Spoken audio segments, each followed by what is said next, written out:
Hi Pisces, this is Pisces Hub. Welcome to my channel.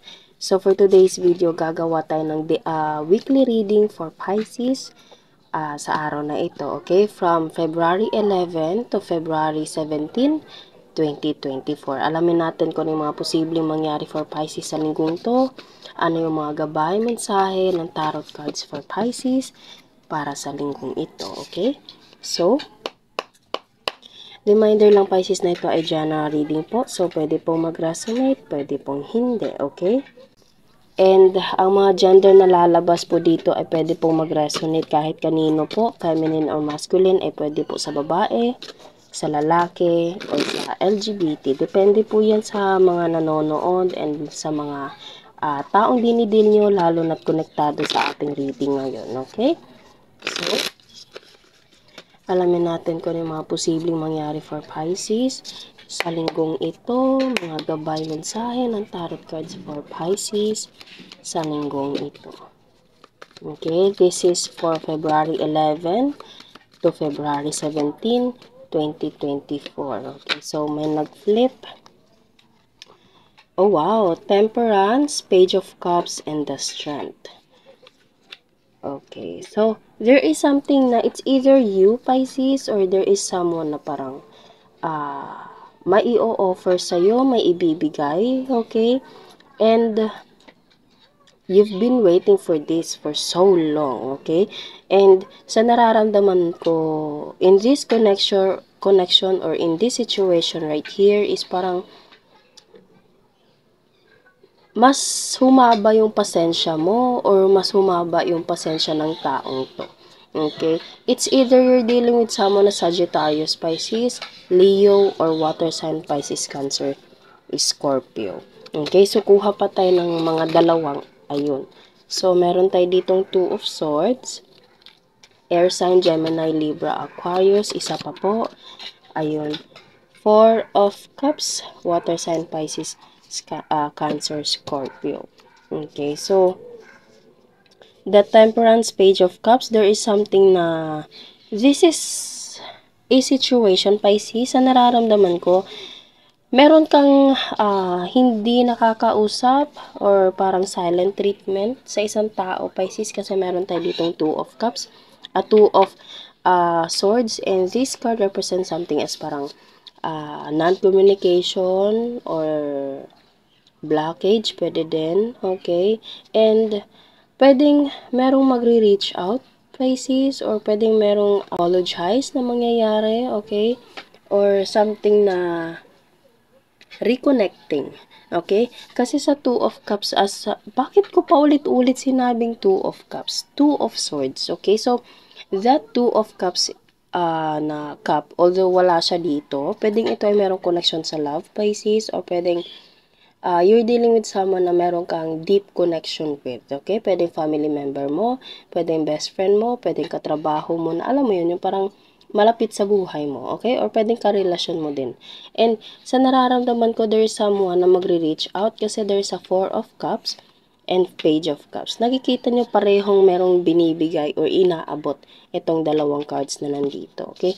Teka nga, bottom of the deck is Knight of Cups, Pisces. There is a love communication, deep emotion communication, okay? And merong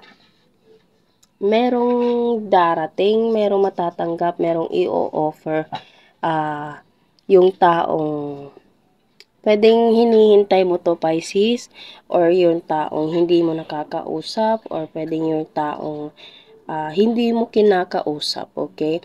And, as I said kanina, mayroong pagpapatawad, hihingi ng tawad, reconnecting, or kung hindi naman, pwedeng masaya naman yung buhay mo ngayon, maganda yung pamumuhay, yung alam mo yun, yung takbo ng buhay, yung pag-ibig, yung family member, relationship, okay, best friend or workmates, there is something na darating na it's either this person is parang waited for so long and this is the right time, Pisces, na ibibigay niya to sa'yo, okay?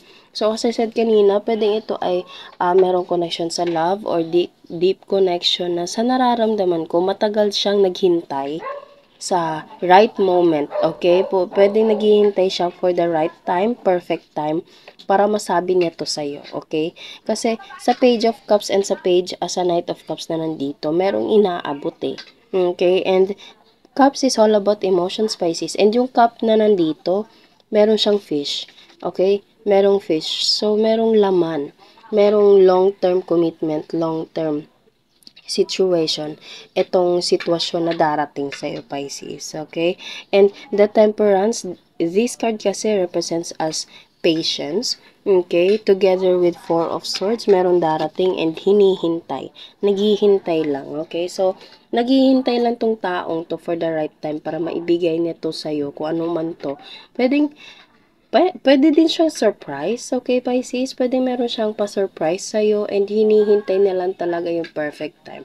And sa nararamdaman ko I think this week is Valentine's Day na.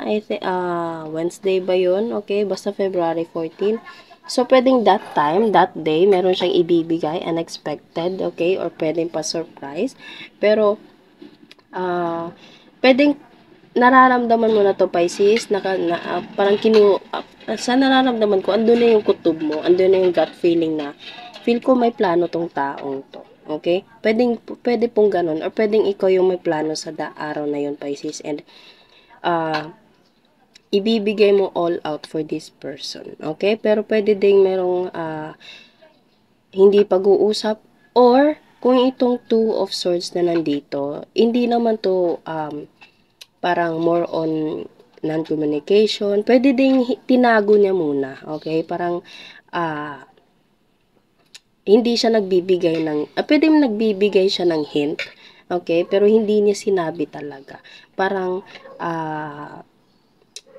yun nga, parang pa-surprise. So, of course, hindi niya sasabihin para naman, di ba, ma-surprise ka naman. Di ba? Pwede pong ganun. So, this hidden situation right here is pwedeng ito to yung mga ginagawa para pagdating ng araw na yun, maso-surprise ka. And yung surprise na yun is sobrang ganda, Pisces. Magiging masaya ka. Pero andun nga, as a Pisces, as a water sign, malakas yung kutob natin. So, parang expected mo na to, pero hindi ka lang sure kung mangyayari ba talaga. Okay? So, sobrang ganda. And this person, there's a patience, and there's a waiting. Okay? And there is something na iaabot, i-offer, or matatanggap regarding with this deep connection na you're dealing with, Pisces. Okay? Okay, so kuha tayo ng mga initials, random words sa mga taong konektado, Pisces, or sa sitwasyon na pwedeng maging konektado sa ating reading ngayon. Okay? So, wow! Maganda yung reading natin ngayon, Pisces. There's a surprise for this week. Okay? So, offer. Yes. Offer, Pisces. Unang-una kong nakuha, offer. There is something offer. Okay? Letter Z. Meron tayo ditong initial. Letter Z, letter I. Dark hair, dagat, okay, pwede merong connection din sa dagat, chat, text, or tawag, meron pa, new person, okay, letter F, letter G, mga initials natin dito, airplane, okay, ano pa, social media, so pwede ito to, Pisces, chat, text, tawag, social media, lover, pwedeng love, pwedeng malaking connection sa love. Oh, wow, kasal. Oh, so pwede din there's a proposal, Pisces, for this week. Letter A. Pangarap. Bahay. Pwede din meron kayong pinapangarap na bahay. Okay. Long hair. May dimple. Letter Y. Ito yung mga initials, Pisces. Matangos ang ilong, and madaldal. Okay, so yun lang po ang ating reading para sa linggong ito. Naway nagustuhan niyo po. Huwag niyo po sanang kalimutan na mag-like at mag-subscribe po sa ating channel. And click the bell button, Pisces, para ma-notify po kayo sa next videos na i-upload natin. Okay? So, thank you, Pisces, and God bless!